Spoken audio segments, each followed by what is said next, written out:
You know, you can hang out in this studio and forget what's happening in the world outside of here, but going up in between the shows on a day like this and seeing that wall of windows with the sun still shining, it's great. It sure is, and we've got a while to go before the sun goes down, so after dinner walk, all those things in good shape. Getting into that season feels good. Yes, and take in the moments when we get them, because as we know, they don't last all that long. We are now getting into the warm air.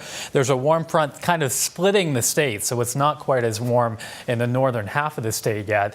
Back here to the west, we have a cold front, and that approaches tomorrow afternoon. Waiting on some thunderstorms to ignite back in here. There haven't been too many yet, but tomorrow that action will get closer to us and arrive around this time tomorrow evening. There's the warm front, and you can see it's separating cooler air in northern Maine from much warmer air to the south and west. It's 73 down in Portsmouth, but only 49 in Holton right now. Overall tonight, going to be a fairly balmy night, especially in southern Maine. The low temperature only in the upper 40s to around 50, and this time of the year the low happens at like 5:30 in the morning, which means by the time most of you get up and get moving, it'll start warming up. Now during the day tomorrow, we'll have a gusty south to southwest wind. That means a big range in both temperature and weather.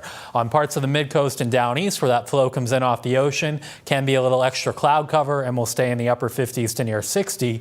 But over western Maine and New Hampshire, mid to even upper 70s possible in that warmth tomorrow. And that will help fuel some late day showers and thunderstorms. We're totally dry through at least 2 or 3 o'clock, but by that point some storms up near the international border, and then they slide east toward tomorrow evening, but they'll be encountering cooler marine air, so a lot of this action will weaken. Your best bet for anything that can be strong or severe tomorrow afternoon will be in northern New Hampshire, the foothills, mountains, and far north. And as that action comes east and it runs into that cooler marine air, a lot of it will be weakening, but there may be an evening shower or rumble of thunder closer to the coastline.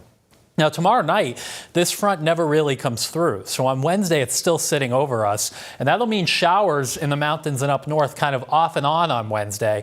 To the south, though, most of the rain holds off until late in the day on Wednesday into Wednesday night. That's when it'll be wettest for most of us. Looks like this low does zoom through. So on Thursday, we turn partly sunny, temps in the 50s to low 60s. And right now, we think Friday's on the cool side. And other than a pop-up shower, it should be mainly dry.